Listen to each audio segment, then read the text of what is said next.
Hi, my name is Ngesihle Mkhize, aka Ingzara, better known in the classroom as Miss Ingi.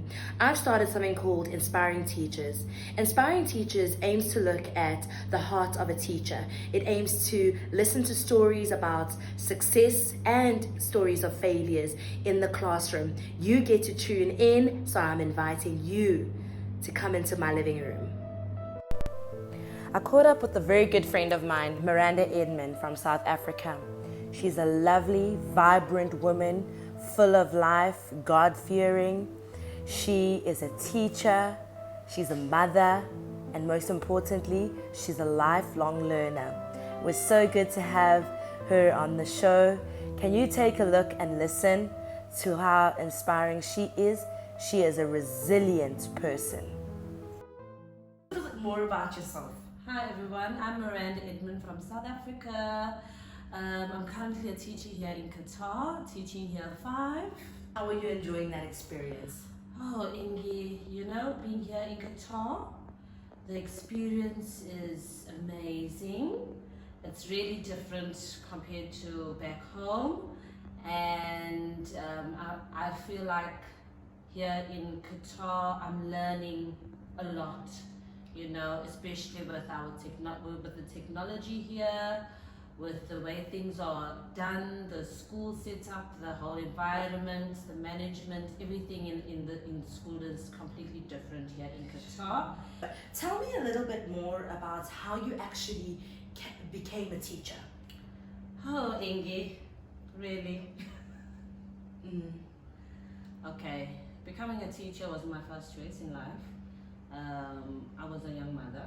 Well, I am a young mother, and I needed to make it out there in life for my children.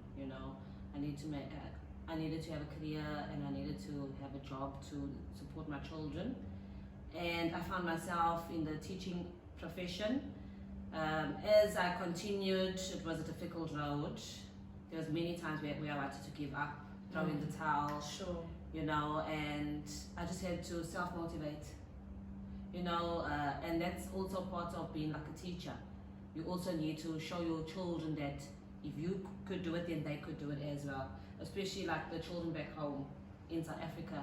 They don't have that self-confidence, they don't have that self-esteem, and they look at their neighbor and they look at their situations and their circumstances, and they just feel like there's no way out. There's no hope. And teachers are there to give some sort of hope for children, because circumstances define our children back home, and they don't feel like they can make it out there. So you speak about how teachers should be like inspirational role models. Do you feel like you were something like that to your students who you taught back in South Africa? Yes, in South Africa I taught the high school, the higher years, so that was grade 10, 11 and 12. And at first it was a bit intimidating for me because I was such a young teacher. And going into that school and into that classroom, I also needed to stand my ground. I needed to gain their respect. Things that I noticed was that being a member of the community helped me as well, because most of the children at the school were from the community.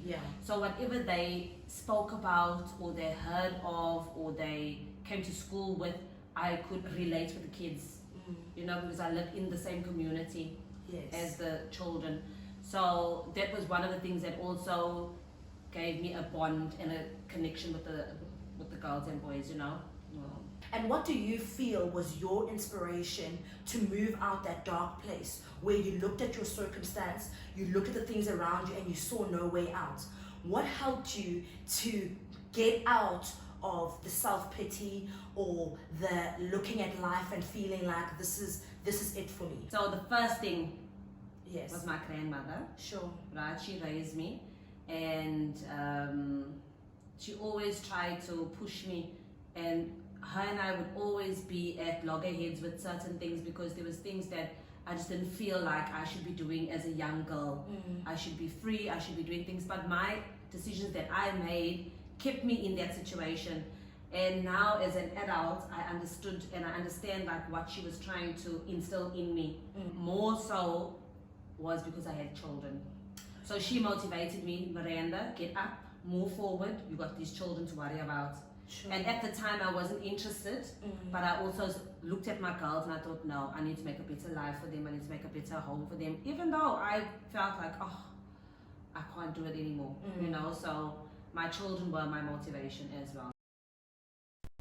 So how did you overcome your obstacles in your An journey? mentor, you have to be a mother figure, you have to be a mentor, you have to be a facilitator, you have to be a doctor, Sure. you've got to be a listener, you've got to be a warrior, you've got to be everything in one.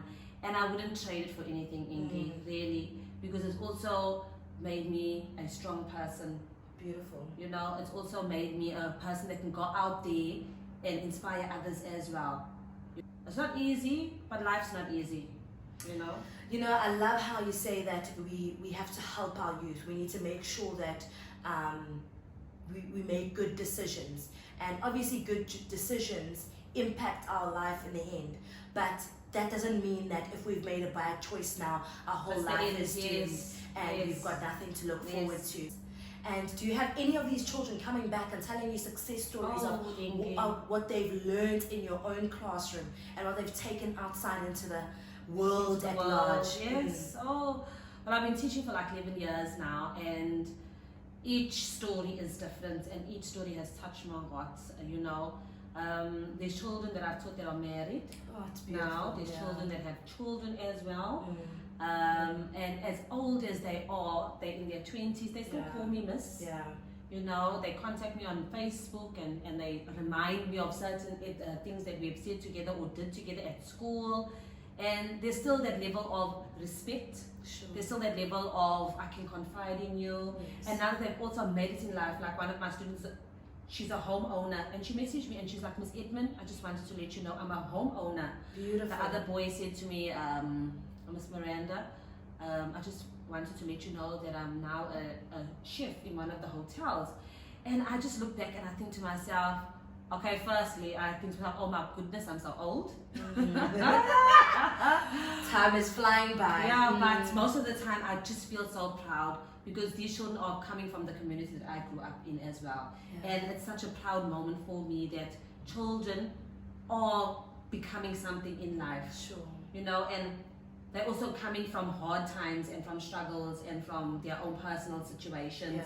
Yeah. And their stories will also be some sort of inspiration to their children and others around them as well. You know, and a lot of the times our children in our area or in our community feel like they have nobody and they can't trust anyone. A lot of children have trust issues as well.